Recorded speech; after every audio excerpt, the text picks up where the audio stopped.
एक युवक ने सारी रात नाबालिग लड़की के साथ रेप किया और उसकी मृत्यु हो गई, यानी उसकी मौत हो गई। तो नमस्कार दोस्तों, आइए जानते हैं इस कहानी यानी इस वीडियो के माध्यम से इस नाबालिग लड़की की कैसे मृत्यु हो गई, यानी कैसे मौत हो गई।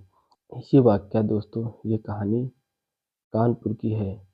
यहाँ पर दोस्तों एक लड़की होती है और उसके जो परिजन होते हैं, यानी जो उसके माँ-बाप घर के होते हैं, कहीं पर शादी अटेंड करने के लिए घर से चले जाते हैं और वह लड़की अपने घर पर अकेले हो जाती है। और वह जब अकेले हो जाती है तो वह अपने प्रेमी यानी अपने बॉयफ्रेंड को फ़ोन करके सारा वाक़या बताती है और बताती है कि घर में कोई नहीं है, तुम आज रात को घर पर चले आओ, पार्टी करेंगे। इस बात पर जो उसका प्रेमी यानी जो बॉयफ्रेंड होता है, वह इसके लिए जाने के लिए बहुत उत्सुक हो जाता है और वह तैयारी बनाने लगता है कि हमको जो है अपने फ्रेंड के यहाँ जाना है। तो वह सोचता है, कभी गया नहीं, वह सोचता है हम किस तरह उनके घर जाएँगे।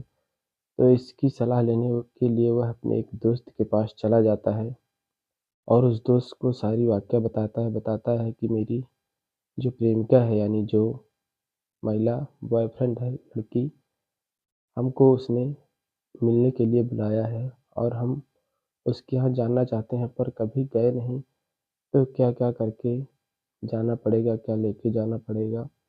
यह सलाह उसका दोस्त देता है और बताता है कि तुमको कुछ व्यवस्था से जाना पड़ेगा और इस पर वह उसको कुछ गलत सलाह दे देता है, जैसे कि शक्तिवर्धक गोलियाँ के बारे में उसको जो है बताता है। यह सब जानकारी उसको बताता है और वह दोस्त भी वैसा ही करता है, अपनी प्रेमिका के घर चला जाता है। वहाँ पर वह शक्तिवर्धक गोलियाँ लेकर जाता है और जब वह उसके यहाँ पहुँचता है तो वह लड़की भी दरवाज़ा खोलती है और दोनों खाते-पीते हैं, पार्टी करते हैं। बाद में वह शक्तिवर्धक गोलियाँ खाकर लड़की के साथ सारी रात रेप करता है। दोस्तों, ठंडी का मौसम होता है और जैसा कि ठंड बहुत तेज़ पड़ रही है,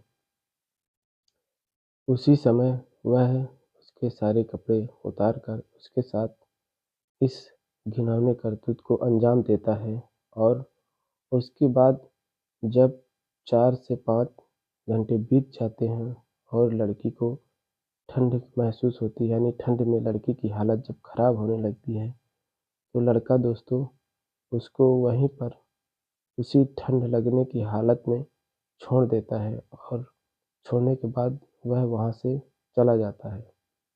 और जब ज़्यादा ठंड लगती है, लड़की परेशान हो जाती है और वह चाहकर भी किसी को जब तक बुला पाती, तब तक ठंड इसकी जो है शरीर अकड़ जाती है और करीब 2-3 घंटे बाद बीतता है, सुबह हो जाती है और उसके माँ-बाप जब शादी समारोह से लौट कर घर आते हैं तो वह कुंडी खटखटाते हैं। 2-3 बार कुंडी खटखटाते हैं, लेकिन घर से कोई जवाब नहीं आता। तो उनके दिल में कुछ डर सा महसूस होता है। किसी तरीके दरवाज़ा खोल कर देखते हैं, तो उनके होश उड़ जाते हैं। देखते हैं कि उनकी लड़की पूरी नग्न अवस्था में पड़ी रहती है और जब हाथ लगाते हैं तो उसकी मृत्यु हो जाती है। वे आनन-फानन पुलिस को इत्तला करते हैं और पुलिस भी पहुँचती है। अपनी फॉरेंसिक टीम के साथ जाँच-पड़ताल होती है और उसके बाद उस लड़के को भी पकड़ा जाता है, वो भी पुलिस अपने हवाले कर देती है। तो दोस्तों, इस कहानी का मेरा सुनाने का मकसद किसी को परेशान या गुमराह करना नहीं है, बशर्ते ये घटना एक जानकारी के लिए है कि कहीं भी जाएँ, सजग रहें और ख़ास तौर से घर की निगरानी किसी ज़िम्मेदार व्यक्ति के माथे पर छोड़ के जाएँ, अन्यथा किसी पर आज के युग में भरोसा करने लायक नहीं। जय हिंद।